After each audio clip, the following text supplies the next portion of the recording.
बंद नसों को कैसे खोला जाए, जान लेते हैं। देखिए, बड़ा सिंपल समझना होगा कि जिस तरह से आपका घर है, जिसमें हर दिन सफाई होती है, क्लीनिंग होती है, तभी जाके वो साफ रहता है, राइट। तो ठीक उसी तरह से हमारे बॉडी के अंदर हर पल क्लीनिंग चलती रहती है लगातार।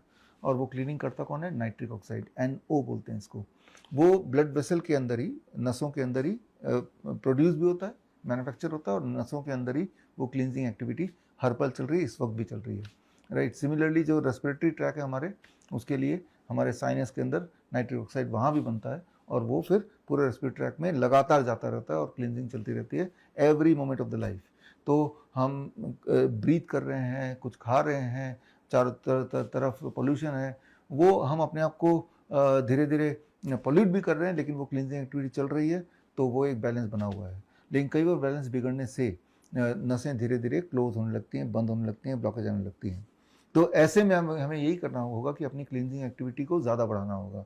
कई बार आप देखते हैं घर कई दिनों से बंद पड़ा हुआ है, किसी ने साफ़ नहीं किया, तो ज़्यादा गंदगी जमा हो जाती है, तो क्या करते हैं आप? डीप क्लीनिंग करते हैं। तो बंद नसों को खोलने को आप डीप क्लीनिंग बोल सकते हैं। उसके लिए दुनिया में जो सबसे ज़्यादा तेज़ी से नाइट्रिक ऑक्साइड बॉडी में प्रोडक्शन करने में हेल्प करता है, दैट इज़ ग्रीन लीव्स, पत्ते। इंटरेस्टिंग बात यह है कि पत्तों में जो क्लोरोफिल होता है, उसका जो केमिकल स्ट्रक्चर है वो very much similar to the haemoglobin of the blood. तो ये इसीलिए पत्तों के जूस को ग्रीन ब्लड भी साइंटिफिकली मेडिकली बोला जाता है।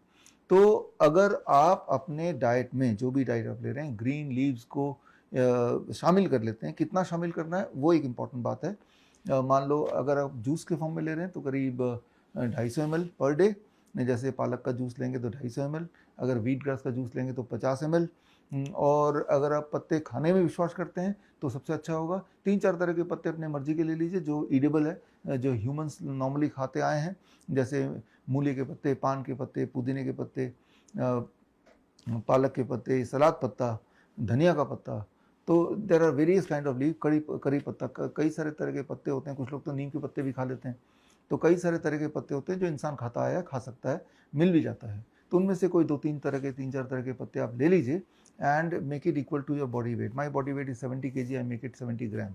तो ये 70 ग्राम का जो पत्ते 3-4 तरह के मैंने इकट्ठे कर लिए, ये मेरे डाइट का हिस्सा होना चाहिए। आज 24 घंटे में ये पत्ते मेरे पेट में जाना चाहिए। तो वो कैसे? बेस्ट तरीका है कि उसको 3 टुकड़ों में बांट दिया मैंने, 25 ग्राम, 25 ग्राम, 20 ग्राम, फॉर एग्जाम्पल मेरे लिए। सुबह सबसे पहली चीज़ जो मैं करूँगा वो पत्ते खाऊंगा, चबा चबा के 20 ग्राम या 25 ग्राम। जब मैं चबा चबा के उसको खा रहा हूँ तो ड्यूल एक्शन होगा। एक तो पत्ते के अंदर जो क्लोरोफिल इफेक्ट है वो तो बॉडी में काम करेगा ही, और ये जो चबाने वाला एक्शन है that is very very important. जब चबाते हैं तो it triggers the whole system in the morning, और for that matter any time of the day. तो जब चबाएंगे तो that triggers open up the all the hormonal process, कि भाई अब खाना आने वाला है, कुछ आने वाला है, तो बॉडी अपनी तैयारी कर लेता है। तो च्यूइंग एक्टिविटी सबसे हाईएस्ट होती है जब आप पत्तों को चबाते हैं। जब आप कोई मान लो ब्रेड खाएंगे तो च्यूइंग एक्टिविटी लोएस्ट होगा। रिफाइंड कोई चीज़ लेंगे तो च्यूइंग एक्टिविटी के बिना निगल भी सकते हैं, पत्तों को निगल नहीं सकता।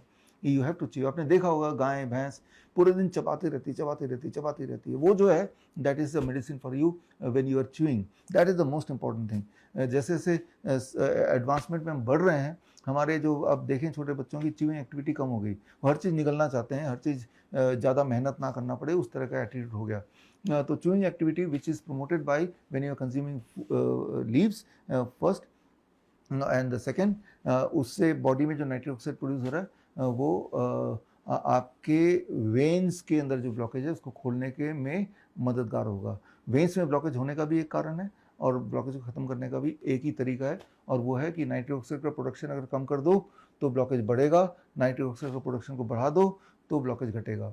अब आप ही बताइए कि पूरे पिछले कुछ दिनों में, पिछले कुछ सालों में, पूरे जीवन में कितने की बार ऐसा होता है जब आपने पत्ते खाए हों?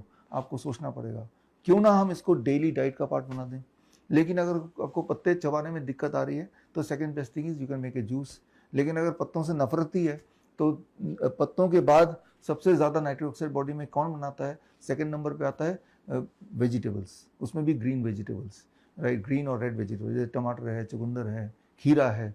ये पत्तों से कम, लेकिन सेकेंड नंबर पे highest amount of nitric oxide production में बॉडी हेल्प करता है। अब सोच के देखिए क्या आपके लाइफस्टाइल में ये ग्रीन वेजिटेबल्स और रेड वेजिटेबल का उपयोग डेली हो रहा है क्या? नहीं हो रहा तो स्टार्ट कर दीजिए। एंड कैसे पता चलेगा कि आपके जो ब्लॉकेजेस हैं वो खुल रहे हैं? तो वो ऐसे पता चलेगा कि उसकी वजह से जो आपको पेन हो रहा था, डिस्कम्फर्ट हो रहा था, या नीला पड़ गया था वहाँ पे, या वहाँ पे गैंग्रीन के साइन आने लगे थे, या नमनेस आने लगी थी, वो सिम्टम अगर कम हो रहे हैं, दैट मीन्स कि आपके वेन्स खुल रहे हैं, दैट मीन्स कि ब्लड का सर्कुलेशन ठीक हो रहा है।